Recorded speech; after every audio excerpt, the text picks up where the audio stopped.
Hello, welcome back to my channel, Thriving, Not Just Surviving. I'm your host, Johnny Henry. Now today, what I want to talk to you about is kefir. In my last video, I spoke a lot about gut health, and I wanted to expand on that today by telling you about kefir.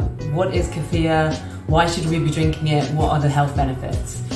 So if I start off with what kefir is, it is a cultured milk drink which originated in the mountainous region that divides Asia from Europe. It's got a history that goes back, hundreds if not thousands of years, and humans have been consuming it for a long time. Now, why should we drink kefir? Why did I start drinking it? Well, I started drinking it because I heard about the benefits to gut health. Kefir is much more effective than yogurt in improving our gut health. It's got many more strains of the positive bacteria, and it also has got a huge amount of other health benefits. It improves digestion, it is anti-inflammatory, it has a healing activity on our body, and if we improve our gut bacteria, one of the things that happens is that we get happier, because most of our serotonin, the neurotransmitter serotonin, which is what makes us feel happy, most of that is actually produced by the gut bacteria in our small intestine.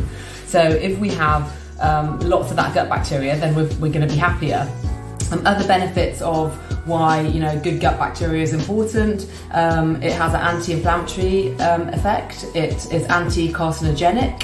It stimulates the immune system, it lowers cholesterol, it lowers blood pressure, and it actually protects against bacterial infections. And the way that kefir does this is that because the bacteria in kefir are so powerful, it actually crowds out any bad bacteria. So things like E. coli, salmonella, any bad gut bacteria which is making you have IBS, for example, or any other kind of jippy tummy, that will be crowded out by the good bacteria in kefir. So, in particular, if you've had a bad tummy, if you struggle with IBS, or if you've recently had food poisoning, kefir can be a really good thing to take to get your gut bacteria back into a healthy balance. So now I've talked about the benefits. How do I make it? There are a few different ways of making kefir. Some people use cow's milk, some people use goat's milk, and obviously people who want to avoid dairy, either because they are intolerant to it or because they're vegans, when they want to follow a plant-based diet, they can make kefir from water. The one thing I would say about making kefir with water, obviously you don't get all of the benefits of the dairy in terms of protein, the other nutrients that you get in dairy, like calcium, magnesium, phosphorus, all of the A, B, D and K vitamins. You wouldn't get those in the water, so that's the benefit of making it from dairy. But I do understand that there are people who, for ethical reasons, don't want to consume dairy, and so water is a good alternative in the sense that it does provide the good bacteria benefits that you get from dairy kefir. So I actually make my kefir using goat's milk rather than cow's milk. There are several reasons for this. Goat's milk is easier for human bodies to digest. So, I would say I have a slight intolerance to cow's milk. When I say slight, I can eat a little bit of cheese and a bit of yogurt and stuff, but if I have like a pizza, for example, I often find if I have a pizza which has got lots of cheese on it, that often gives me a bad tummy. So if I have too much cow's milk, then that will affect me negatively. One of the reasons why goat's milk is often tolerated by people who don't tolerate cow's milk is because the fat molecules in goat's milk are much smaller, so they pass through the digestive tract easier. Goat's milk has a few other health benefits as well. It's higher in protein and higher in lots of the beneficial nutrients such as vitamins A, D, B, K. It's higher in, it actually does have more calories and more fat in it, but it's tremendously healthy. So as long as you're kind of controlling your calories and your fat in the rest of your diet, then it shouldn't cause weight gain. Goat's milk is actually, another reason why goat's milk is less likely to cause allergies is that it has lower casein and it has less beta lactoglobulin, and it also has anti-inflammatory molecules such as interleukin 10 that either don't exist in cow's milk or exist in much lower quantities. Goat's milk also has higher magnesium, higher calcium, have I said that already? Higher phosphorus and potassium. And consuming it is actually a good treatment for anemia, and I am kind of genetically anemic. I have to take iron every single day, and I have to make sure I eat at least 1 portion of red meat a week to control my anemia. But consuming goat's milk is another fantastic way, because in studies with rats, they've shown that rats who are fed goat's milk compared to cow's milk, their bodies actually become more efficient at absorbing the iron in food.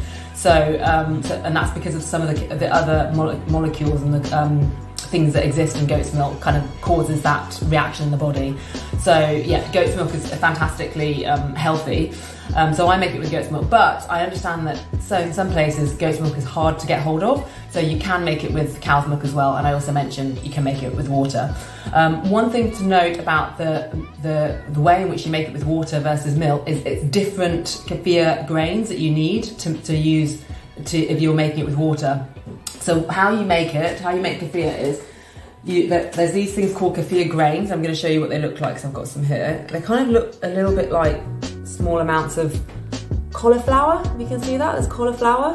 These are called kefir grains. Now you can source these usually on places like, if you have a local site, like a local Facebook group or a local Gumtree or Craigslist, or I actually got mine on eBay, but I live in the UK, so I'm not sure what other countries, what kind of online system you might be able to get. But the thing about kefir, you can send it through the post. So when I ordered mine on eBay, it came in a tiny little package which had a little bit of milk in it. And then I just opened it up from the package and started using it. Kefir is a living organism. It needs oxygen. It needs, it needs to be able to breathe. So sending it through the post, it can go close, but so if I'm in London and someone's sending it from 100 miles away or something, that's fine, because it can go in our postal system overnight. But I wouldn't be able to get my kefir, for example, from America, because it's not going to survive in the post for several weeks. It needs oxygen. So what I do is, I've got this glass jar which I got from my local pound shop, but you can basically use any glass jar. I wouldn't advise using metal, because kefir it doesn't really like metal very much, but you can use something glass. You can use plastic, although plastic has its issues as well with sometimes leaching chemicals into your food. So I would advise glass is the healthiest option.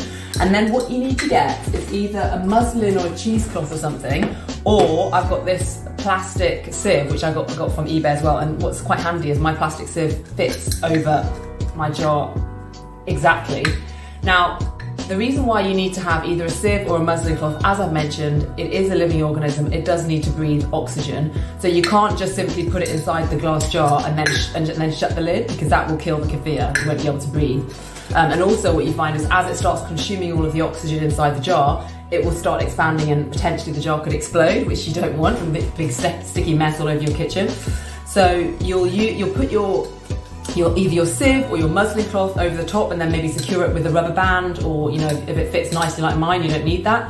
The other thing that the muslin cloth or the cheesecloth or the sieve does is it keeps out kind of fruit flies and things from going inside there. Once you've got your equipment, make sure it's nice and clean and sterilised. So you would put your kefir grains, once you get them in the post, let's say you've got a small amount like that, you would literally just add your kefir grain to the jar, and then you'll get your milk.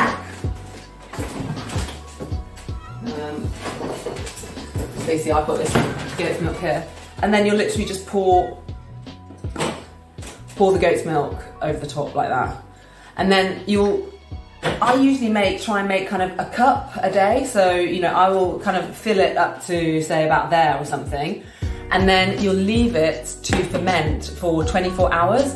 Now, the longer you leave it for, the more bitter it tastes. It has a consistency a little bit like a runnier yogurt, and tastes quite similar to yogurt. It's got that bitter, sour taste, which I really like. Some people don't like it.